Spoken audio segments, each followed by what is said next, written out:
Yeah, no, I appreciate that. And unless I've committed a criminal offence, that's not to be breached. But as you're probably aware, our security state has gone high because of a certain recent security situation with terrorism. Hi guys, welcome to another video. Today, come all the way back down to Portsmouth. Annoyingly, just around the corner from where I've already done 2 videos. Not knowing the area, I didn't know this place was here.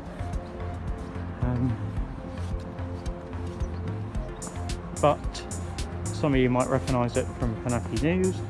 He's done a couple of videos here. But ultimately, at least 7 or 8 of you have mentioned this place. So I thought I would oblige and come down here.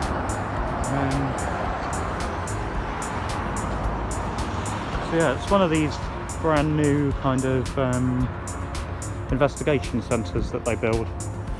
So I think what's kind of happened here, as with a lot of other places, is they've shut down a lot of the local stations, moved all the PCSOs and everyone into town halls, council buildings,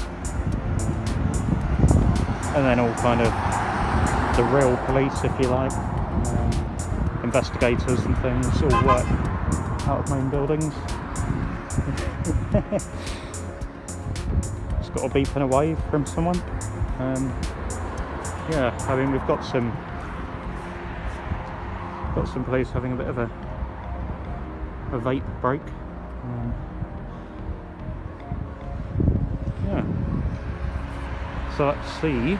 Welcome to the kind of scene that makes seasoned auditors quietly shake their heads.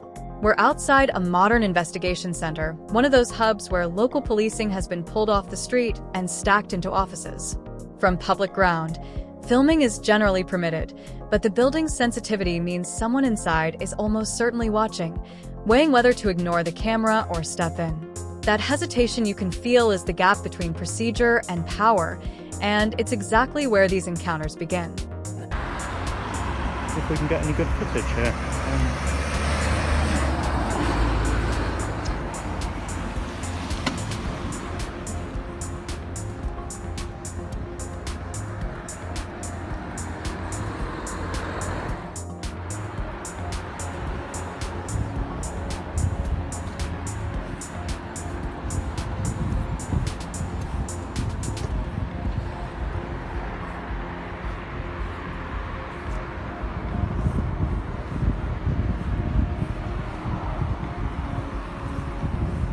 We've already got an audience, very much like in one of Panaki's videos. They're watching from the top. I don't know if you can see them. We'll cross over and see if we can get a good shot. Got a van coming up here, look.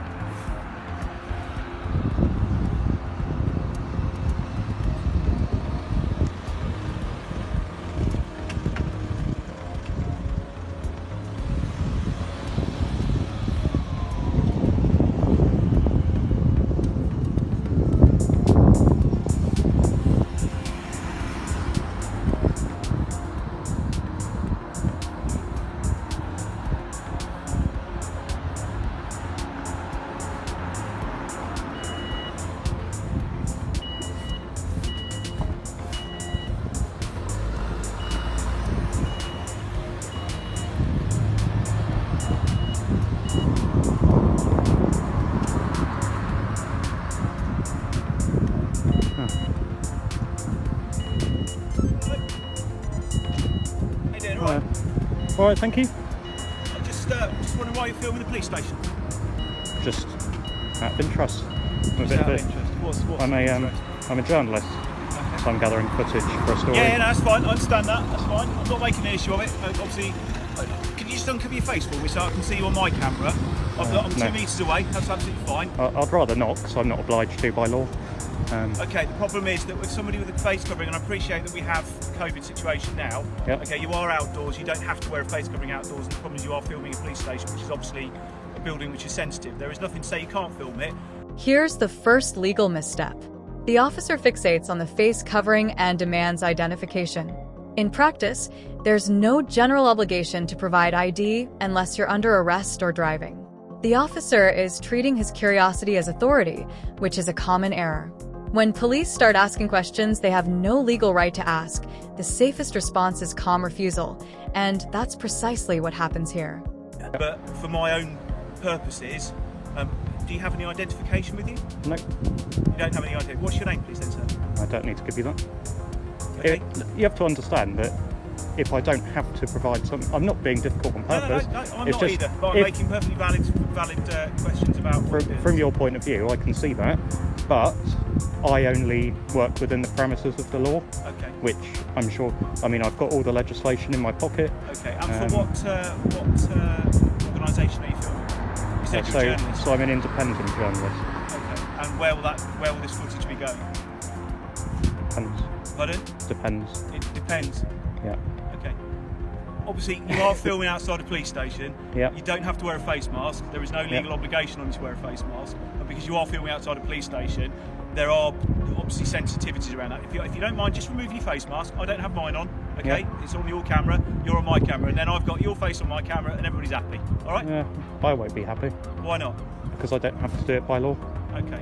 It's- So that's fine. Okay. Not only. What's your name, please? Not only am I an independent journalist, but I'm actually an activist for human rights. Right. Okay. And under the article, I'm an activist for human rights too, as well, my friend. I yeah, promise but you that. under Article 8 of the Human Sorry, Rights, I can't hear you because you. under Article 8 of the Human Rights Act, Yeah. I've got a right to privacy, Yeah. No, I appreciate that. and unless I've committed a criminal offence, that's not to be Appreciate that. breached. But as you're probably aware, our security state has gone high. Now, the conversation drifts to security and privacy. The auditor cites Article 8, making it clear suspicion must be specific, not speculative. Security concerns, however genuine, don't override rights unless there's evidence. In the next section, things take a turn for the absurd. The officer suggests cameras outside police stations could be part of an elaborate attack plan with booby traps. It's a leap that shows how quickly speculation replaces procedure. There's Yep. a certain recent security situation with terrorism and things like that. Yeah, So we're obviously a little bit cagey about people filming the police station with their faces covered. Yep. Okay. It is a secure building. Okay. There are people working in there on sensitive and secure stuff. People use cameras to reconnoitre such places. So I'm not asking if you have your name. If you don't want to give me your name, that's fine. But you can't. I'd like you to uncover your face, please, just so that I can at least record your face, so that we can. No. We need to come and speak to you again. I mean, if I did that, then I would get all sorts of slack online. But it does. My footage doesn't go online. You see. Yeah, I know, but from the doesn't point make of view, what it is it's also called the Panac movement. So another branch, kind of, as you will, for rights is our civil rights. So photography is not a crime. No. Said it is. And I've got a letter here from Andrew Trotter. I don't know who he is. He was the chief of the College of Policing, and he sent out guidance to. Excuse me a minute, my radio's just going. Hello, go. I'll get him the letter.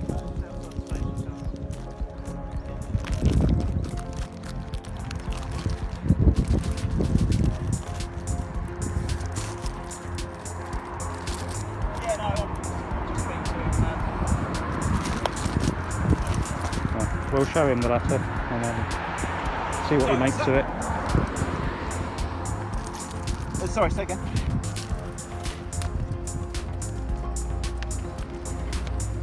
No, I've been able to because obviously I was driving. I'm never going to detain you. That's not what I'm doing. I'm just asking who you are. Good. All right, that's all I'm doing, as it says on Because, here. I mean, right. Listen, let me explain something. I am absolutely down with the human rights and all of that side of things. Part of what we have to do. Thank you very much for that. Part of what we have to do is uphold people's human rights, and I'm not for 1 second challenging you to stop you from filming out here. Okay, that's not the issue. All right. My concern is at a time of heightened security concerns around terrorism. Okay, people with cameras hanging around outside high security buildings like police stations. The officer insists he's not detaining the auditor, yet for answers based on heightened security. This is a classic tension point. Police have a duty to be vigilant, but vigilance doesn't create new powers. The auditor holds the line because he knows that being questioned politely doesn't mean you must answer. That distinction is everything. Filming them, okay, with their faces covered. That's the issue, all right? I'm not doing my job properly if I don't come and talk to you. Right. All right. So would you ask a Muslim to remove their face? It doesn't matter who you are. So- If that is going to be the issue, no, it doesn't make any difference who you are. Yes, I'd ask anybody to ask their face covering, to remove their face covering. So we're just going to stop this here, because if he did ask a Muslim or a non-Muslim to remove a face covering or a veil, he would not only be breaching Article 8 of the Human Rights Act, but face coverings can only be removed by force under Section 60AA of the Criminal Justice and Public Order Act 1994, and this can only be done if they genuinely believe that you are concealing your identity on purpose. Okay, doesn't Well- matter. I don't know whether you're Muslim, Christian, atheist, whatever. It doesn't matter. The fact is, you're wearing a face mask filming in front of the police station. Okay. Now I understand what you're trying to do, and I'm not arresting you because it's not. You're right. It's not an offence to record people. Okay. I know that this footage, hello YouTube, is probably going to end up on YouTube later on. It probably will, Okay. Unless you commit a criminal offence, and then it won't. Unless I commit a criminal offence. What criminal offence am I going to commit? Well, if we look at PC Crow from Gosport, who arrested me he arrested me under Section 44 of the Terrorism Act 2000. Yeah, I'm aware of that. Yeah. So are you aware that that was repealed in 2010 due to police misuse? Right. Okay. So I wasn't aware of that. There we go. It's not a piece of legislation I've used You now in the can't. last 15 years. So. You now can't use that. But 10 years after it was repealed for abuse, I was arrested for it, just for doing this. All right, that's fine. Okay, So- just be aware. We're obviously aware that you are here. Yep. Okay, that's me doing my job. All right. Yep. If you've been arrested for it recently, Yep. well, that wasn't me. It's nothing to do with me. Okay. Yep. Police officers make their decisions based on their own knowledge. Okay. Yep. All right. Legislation gets repealed all the time. All right. Yep. So unfortunately, these things are as they are. All right. Just for you to be aware that we are aware you are here, and for you to be aware of the sensitivities around filming police stations. I know you're trying to provoke a bit of a reaction out of us. Not at all. Okay, that is kind of what you're doing, because that's what happens, all right? You've got the reaction. but don't- so, as I say, hi YouTube. Thank you very much for your time. I've got a job I'm to sure do you've now. watched Okay. other. Right. Sorry. Okay. I'm sure you've watched other channels where they do that. No, but I'm not there. I don't find them very or- interesting, to be honest, because they're just or filming me doing my job. Obviously, you've heard of them though. I'm not one of those. My channel is completely calm. I just go about filming. If something happens, it happens. I never provoke a reaction. Have I provoked or been rude to you? No, you've not. No. But your presence is a provocation in itself. Not an antagonistic one or anything like that. But your presence will provoke a reaction eventually. Okay, it will provoke a police officer to walk over and go, "Hello, what are you doing?" Yeah, All right? not all I'm the time. not doing my job, but just try. That's all right. Carry on. All right. People Okay. will film police stations to try and work out how to get in, so that they can go back later on and review the footage and go, "Oh, there's a weakness, there's a way in," and then they're into a police station with a booby trap. Then we get the booby trap theory. A wild guest dressed up as professional concern. Reasonable suspicion requires something more than imagination, and comments about provocation reveal more about the officer's discomfort than any actual risk. When authority relies on hypotheticals, it usually means the facts aren't on its side. A booby trap. Oh dear. Does he think he's in Indiana Jones or something? Anyway, sorry. A knife, a gun, a bomb. I don't know. And until I've spoken to you, how on earth can I know that you're not doing that? Fair enough, but that's never happened. I don't know that. Outside of the IRA, that's before- never well, happened. Before 2001, nobody had Yeah. ever flown an aircraft into a tall building deliberately. All right? I don't know. Yeah. And if I don't challenge it, how on earth am I possibly doing my job properly? Yeah, and I'm not moaning at you for challenging it. Fair enough. All right? Um, Anyway, I've got to go and book somebody in, so you take care of yourself, all right? all right, cool. 22006 is on my back as well. Cheers, mate. All right, thank you.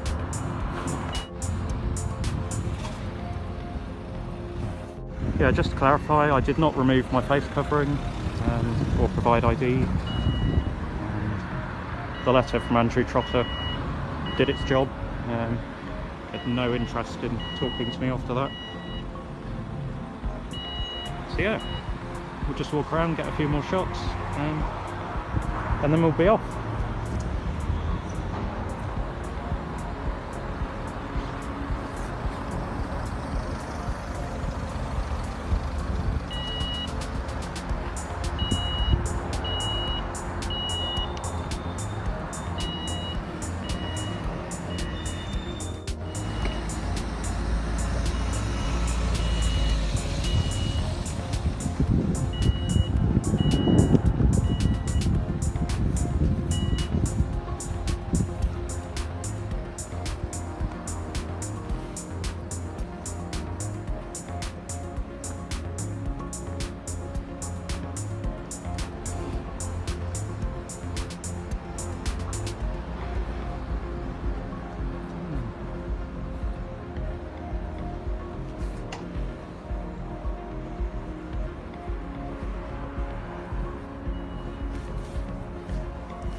This ends without escalation, which is the ideal outcome.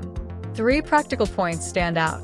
First, you're rarely required to identify yourself on the street.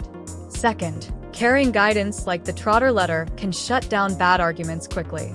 Third, calm professionalism beats bluster every time. If you take nothing else away, remember that knowing the limits of police power is your best defense against confident guesses. What did you think of the security guard's approach compared to the sergeant's? Let me know below. And if this helped, subscribe for more. This video is educational, not legal advice. Always check local laws.